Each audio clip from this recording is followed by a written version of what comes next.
Hello and welcome to some more Star Citizen. Today we're looking at Star Citizen Alpha 3.10 with a Postmortem summary, looking at what worked, what didn't work for the build, what Cloud Imperium learnt from that publish, and what they're working towards now. Alpha 3.10 launched to live August 5th, 2020, over a month later than intended, as their target was the end of June.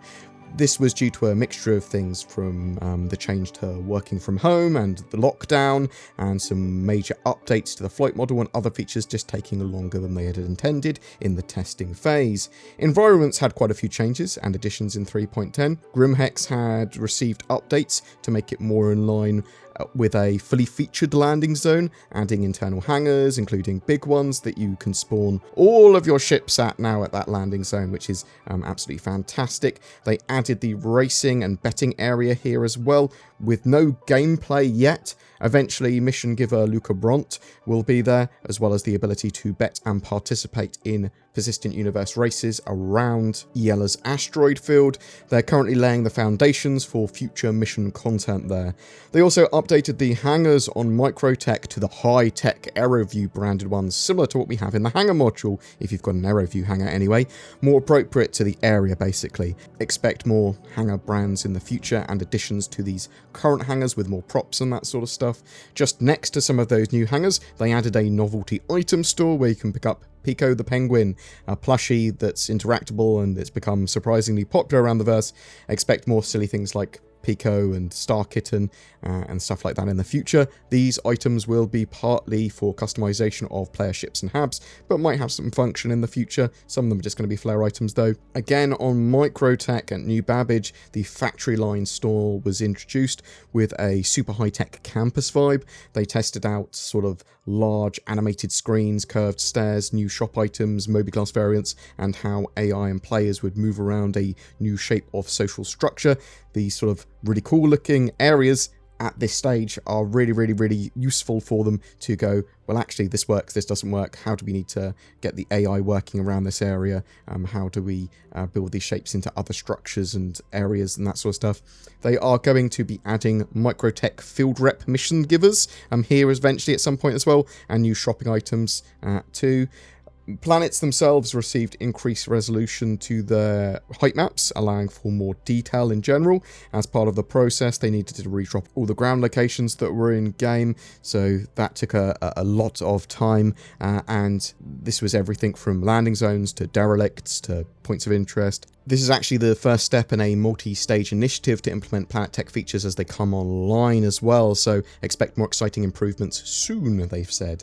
Also, on planets, we saw Quantanium have its own shader effect, so you could see it looking dangerous and volatile, and a new larger gem node for the Greycat rock to mine as well. There was a restricted area rework, which was one of the more frustrating points of 3.10 testing. The goal here was to provide a more realistic and, I believe, orderly entry method into landing locations. During the testing phase, this was not what happened. The flight corridors for takeoff and landing at Lorville and Area 18, where the restricted area zones were a little confusing and buggy and occasionally broke. If you didn't know where to look, you could be looking around for a little while, and you had to find them quickly before they assumed you had left or landed, because otherwise you could become trapped going out of your flight corridor that appeared that would have the ATC, the air traffic control, take control of your ship and autopilot you briefly, but if your corridor had disappeared, you might not be able to escape the landing zone or re-request a landing, or you might be pulled into a kill zone. Lots and lots of problems with that during testing. It's been tweaked and it's in a much better state than it originally was, but it's still not great at the moment, and Cloud Imperium said, "We feel that this system is in a much better state than during the original testing, I'm assuming, though we are not happy with where it currently is in gameplay terms," which I think we can all agree with. We're looking at doing another pass to the system to try and remove some of the heavy-handed restrictions and let players go where they want, instead punishing misbehaviour with the law system, impounding, fees, crime stats. Obviously we know they're putting lots of turrets and other additions into points of interest and landing zones as well, rather than autopiloting and destruction of property like we currently have in 3.10. So looking forward to those improvements. The vehicle features teams, they had the lion's share of work and the most notable changes in 3.10. So this is sort of things like thruster efficiency curves and aerodynamics. So changes were made to the flight model, with hover mode originally being a little confusing with its implementation a while ago for landings. They tried something different here. Originally, hover mode basically had your ship act like a helicopter, and as it got closer to the ground, it became more like a helicopter and could become quite difficult to land if you didn't know what was going on. I'm a noob, so I was like, I can't land very well, it's hard to land. And lots of other people felt the same, but maybe they just needed better landing behaviors for that precise thing. But they've gone for thruster efficiency, which directly affects and lowers max thrust based on atmosphere, effectively making you less agile on planets and moons now, the closer to the ground you are. Aerodynamics as well here makes your ship behave a bit more like an aeroplane, so you have some lift and glide here. These features went in relatively smoothly for 3.10. However, it took a huge amount of time because of having to balance over 120 vehicles for that new system. They will be making ongoing flight balance and tweak improvements to ship handling as needed. They want to now add input-driven control surfaces, such as elevators and ailerons, for both visual and physical handling changes. They are also looking at ways to improve the visuals of thrusters to make it clear when they're in use, when being viewed from a distance. This will prevent ships from appearing to look odd and hover and do weird things, because you're like, well, how's that ship doing that? Well, you'll be able to see what it's doing because its thrusters will change appropriately and show what they're doing. Targeting and gunnery improvements were also made in order to address various problems with Star Citizen's ship combat. Turrets got new HUDs, better movement, and fixed weapon assists, which sort of nudges projectiles towards a target, basically giving you a small margin of error when aiming, where your shots will still hit, which is absolutely fantastic. This massively helps close the ground between auto gimbals and fixed weapons, and these improvements were also applied to fixed weapons on all ships, not just turrets.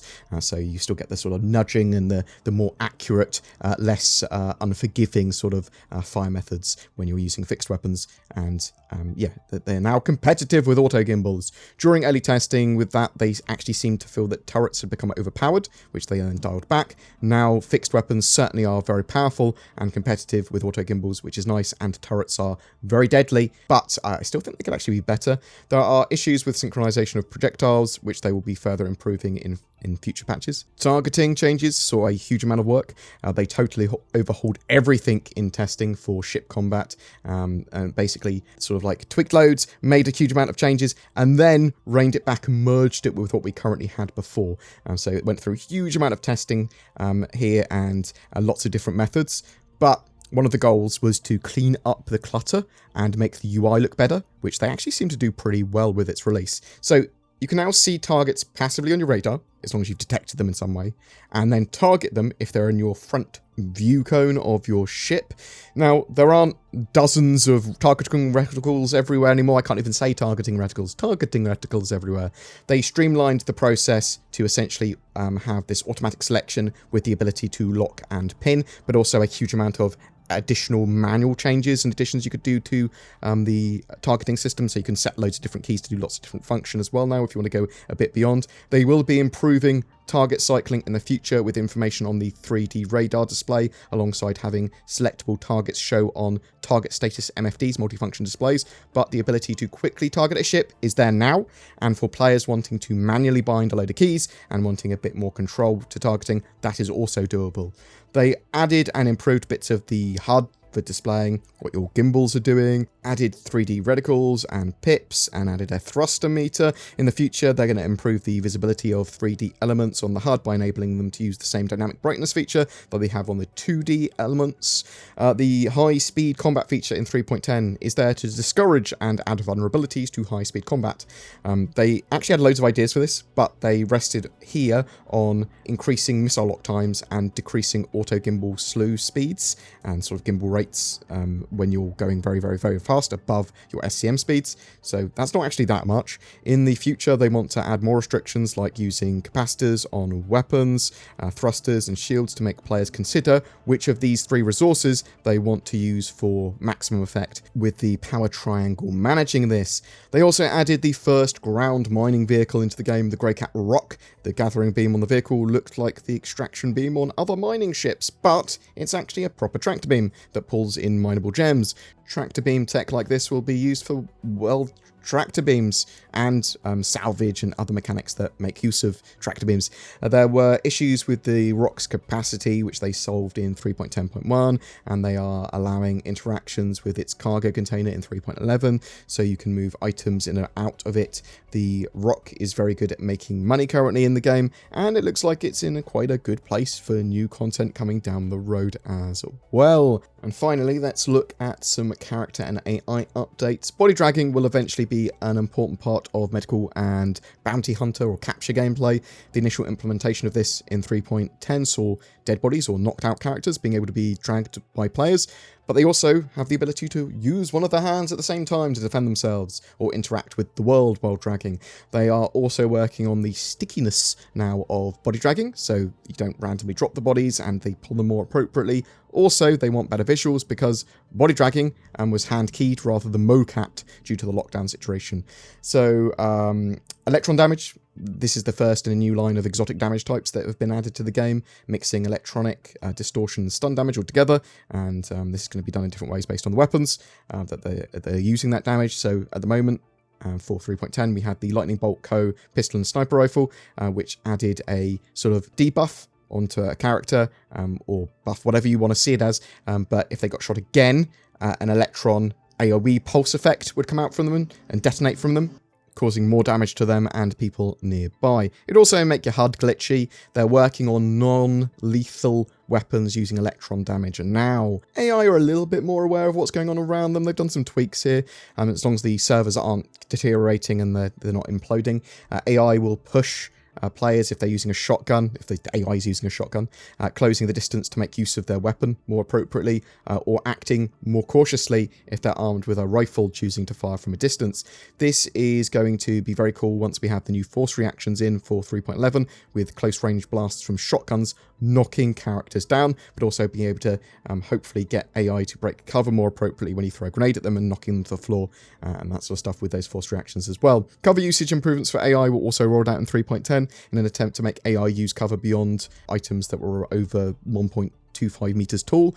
So this increases the range so they'll use partial covered objects, so things that are half a meter tall or more, they can use more appropriately. Unfortunately, there are still issues that they're ironing out with AI. AI is still very derpy. FPS AI especially needs a lot of work, and this can come down to a lot of actual server deterioration and tick rates causing them to not work as intended. So the AI actually might be in a much better place than we can actually taste, as it were, at the moment, but they are aware that AI needs tuning, and as do the servers, and they're doing balance and improving them patch to patch. Beyond that, there are some bits that Cloud Imperium didn't mention in their postmortem that I thought we should hear. There are still issues with servers, 30Ks and disconnects. I know they've been working on a load of back-end services and updates to networking and things like that to help improve this.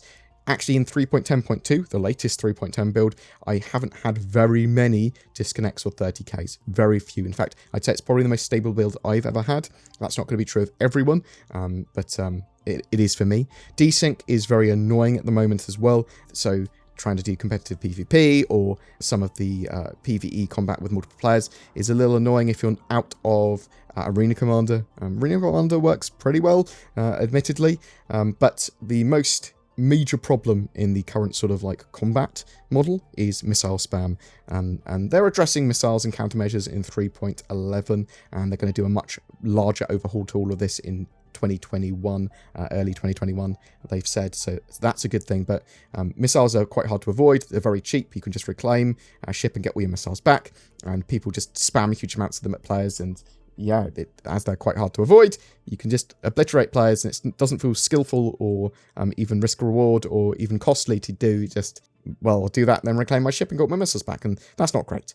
And that's it for the 3.10 post-mortem. It's looking like they've certainly learnt some lessons with the 3.10 build, and hopefully they'll be bringing that into the 3.11 and beyond builds. 3.11 is currently in its EVOCATI phase, and looks to me like they're planning to push it for a live build out for around October 10th with whatever they've got planned instead of CitizenCon. But what do you think of the 3.10 and current 3.10.2 build?